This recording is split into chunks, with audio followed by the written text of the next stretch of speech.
the tennis preacher, the prophet, the psychic, coming back at you again with another video. Okay, let's get this going. This is complicated.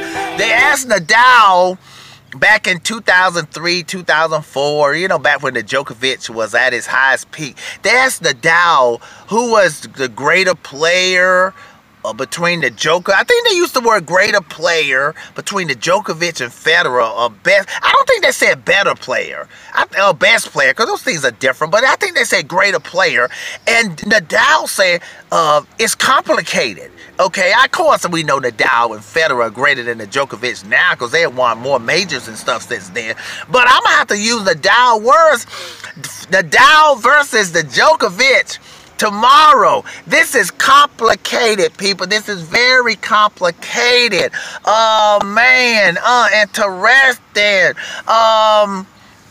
You know the first thing, people. Now I know the head-to-head. I think the Djokovic, what, he just leading Nadal by 1 or 2 or 1 or something like that. So, but during the peak, during the Djokovic's peak, he did beat Nadal. The head-to-head during the Djokovic peak from 2011 to 2017 is 19-8. Okay, in the Djokovic favor. But you know what, people? I don't think that's going to matter. Oh, well, listen, I don't think that's going to matter tomorrow.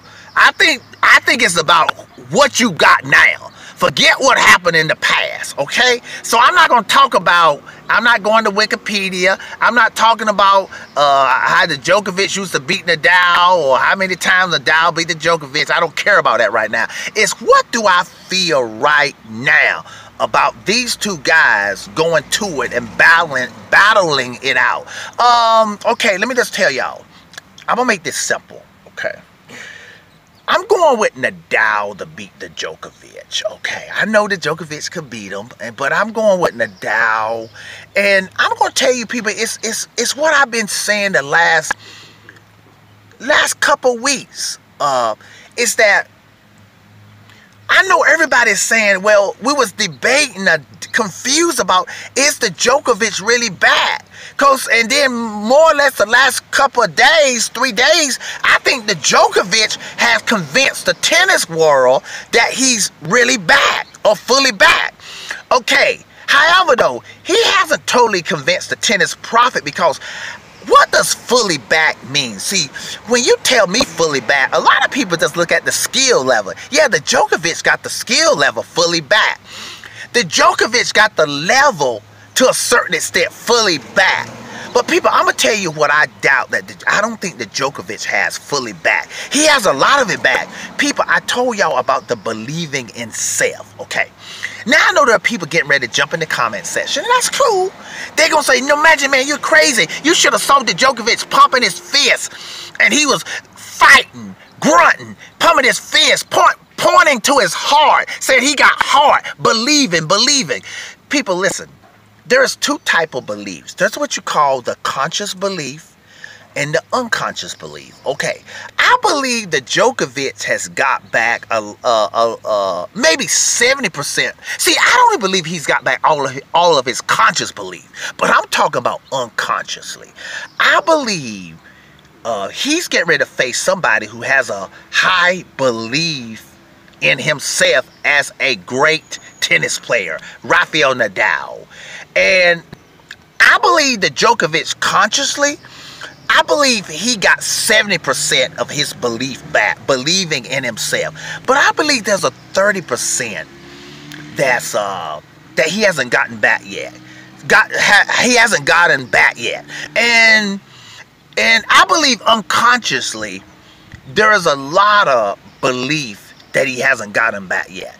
And now somebody may say, well, imagine, man, how do you know what's going on in the unconscious mind of somebody? Well, even if what you're saying is true, how do you know that? Well, people, I can just see it's subtle things. People, listen, let me say something about the match yesterday. I believe Nishikori, this may be sort of going off point for now. I come back to the unconscious thing though, but this could be relevant. I believe if Nishikori wasn't hurt, he would have got more than 1 set.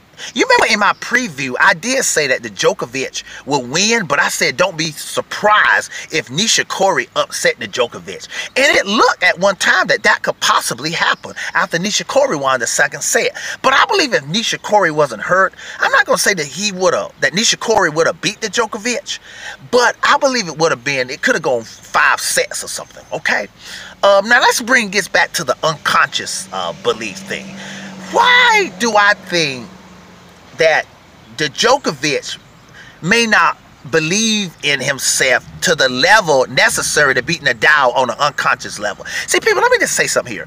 I know I've heard fans say this, that Djokovic is bad. He does believe in himself, Magic Man. You should have saw him, like I said, pumping his fist. But people, listen here.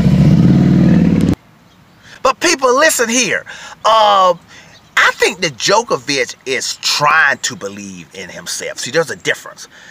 I don't believe Nadal is trying to believe in himself.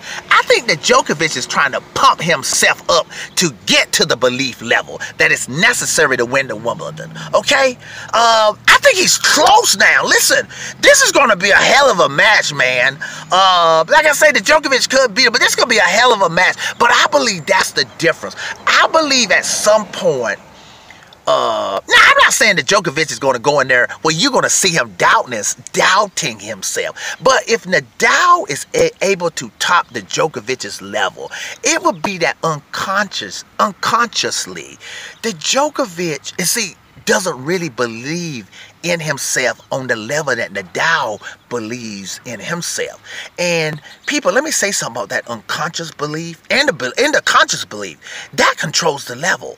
See, another thing, people, even though the Djokovic, even from a skill standpoint, I know people saying the Djokovic look like he's bad. People, let me tell y'all something. When the Djokovic was really believing in himself, I know he hit some winners against some of those guys. He beat straight sets. But people, the Djokovic used to tee off on people at will.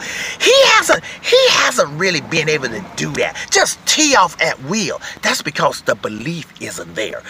And see, that's a sign, because you was probably saying, well, Magic Man, what is the sign that the Djokovic doesn't totally believe in himself? People, the Djokovic got back the consistency. He can hit winners every now and then and measure winners. But people, the sign that the Djokovic is not fully back from a belief standpoint. He can't just tee off at will. Just boom, bam, winner, winner, winner. No. He's not able to do that yet, because you got to really believe to do that, okay? But he does have the consistency, and also the hit the ball super hard all the time.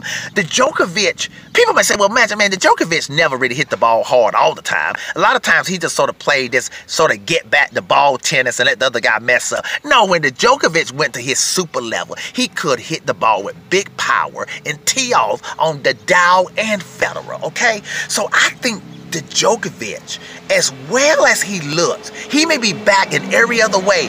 I don't believe he's totally back from a belief in self standpoint. I think he's like 70 to 75% back. Okay, so now I got Nadal beating the Djokovic.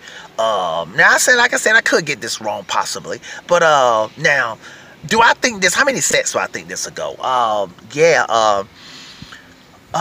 It could go 4. It could go 4. It could go 4. I mean, could it go 5? Yeah, it could be a 5-setter. But I'm gonna take Nadal to beat the Djokovic in 4 sets. I mean, it could go 5, like I said, but I'm gonna say in 4 sets. Okay. That's it, people. Tennis preacher, tennis prophet, tennis psychic. Have a good one. Last one right here. Here we go. Can I dance?